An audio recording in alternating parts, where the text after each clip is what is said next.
নমস্কার বন্ধুরা, আমি সৃজিতা আর সৃজিতার দিনের লিপিতে তোমাদের সবাইকে স্বাগত। সকাল সকাল চলে এসেছি ব্রকলি ভাজতে। মা বেগুন ভেজে রেখেছিল, আমি এখন ভাজবো ব্রকলি। কড়াইতে তেল দিয়ে দিয়েছি, তেলটা গরম হলে পেঁয়াজ ভেজে তাতে সিদ্ধ করে রাখা ব্রকলিগুলো দিয়ে নেড়ে নেবো। ব্যাস, পেঁয়াজ লঙ্কাগুলো 50% মতো ভাজা হয়ে এসছে, এবার ব্রকলিগুলো দিয়ে দেবো।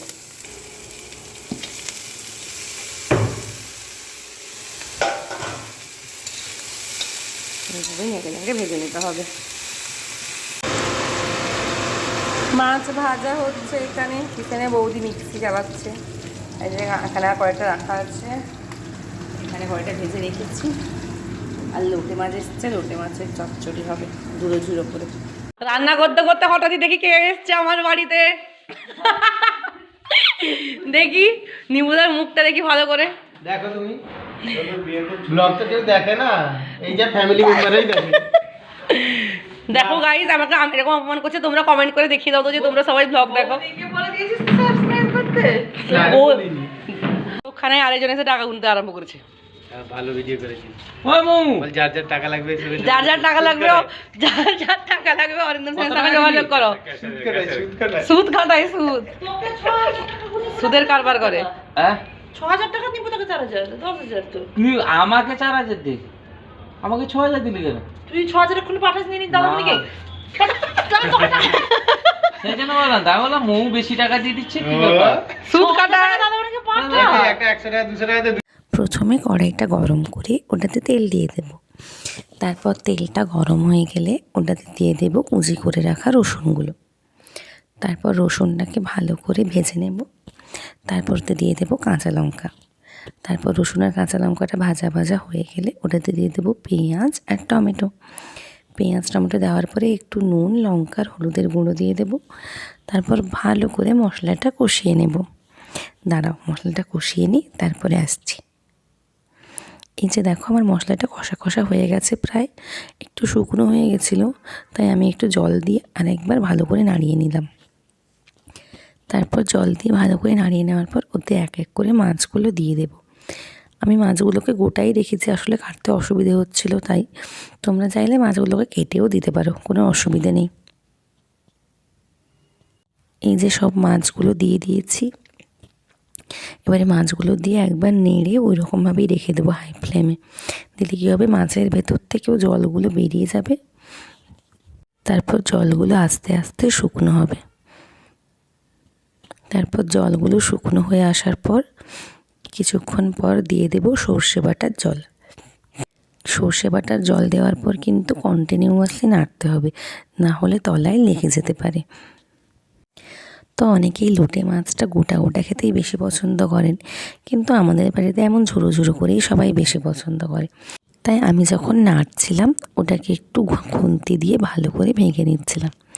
তারপর ওইভাবে কন্টিনিউয়াসলি নাড়তে নাড়তে একটা টাইমে ওর জলটা প্রায় শুকনো হয়ে এসেছিলো, তখনই ওপর থেকে ধনেপাতা দিয়ে নামিয়ে নিয়েছিলাম।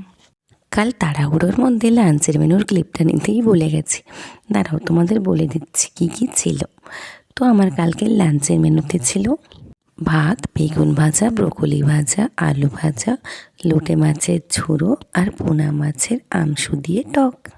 তো খাওয়া দাওয়ার পরে একটু ঘুমিয়ে নিয়ে রেডি হয়ে গেছিলাম, কারণ আমি যাবো সোমবার ফর্ম ফিল আপ করতে, তাই কলেজের ড্রেসে কিছু ফটো দরকার ছিল। তাই রেডি হয়ে গেছিলাম ফটো তুলতে যাওয়ার জন্য।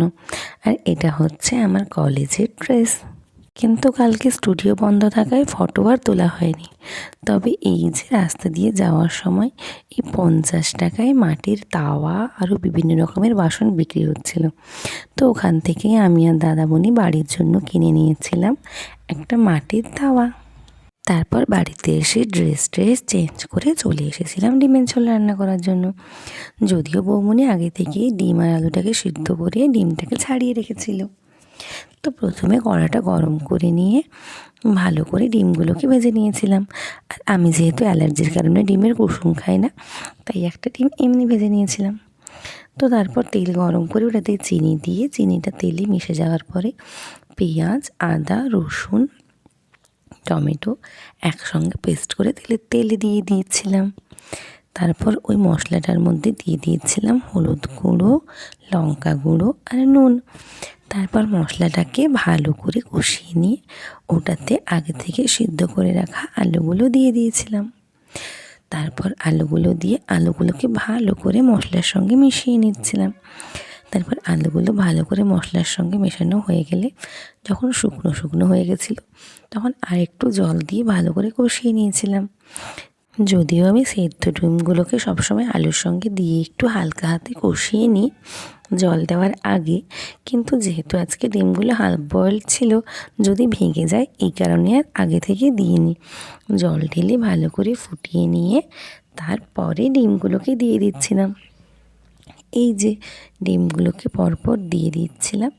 তারপর ডিমগুলো দেওয়া হয়ে যেতে একটুক্ষণ রেখে দিয়েছিলাম ওই ভেবেই হাই ফ্লেমে। তারপর ভালো করে যখন ঝোলটা ফুটে গেল তখন একেবারে নামিয়ে নিয়ে তারপরে ওই যে ভাজা ডিমটা ছিল ওটা দিয়ে দিয়েছিলাম। তারপর ওটা দিয়ে ওটার ওপর ভালো করে ঝোলটা দিয়ে ভালো করে ঢাকা লাগিয়ে দিয়েছিলাম। কড়াইতে দিলে ডিমটা ভেঙে যাওয়ার সম্ভাবনা ছিল, তাই ডাইরেক্ট ওই জায়গাটাতেই দিয়ে দিলাম, যাতে ভালো করে ডিমের ভেতরে মশলা আর একটু ঝোল ঢুকতে পারে। বাবু কই? আলি আলি বাবু, আলি বাবা, আমার বাবু কই?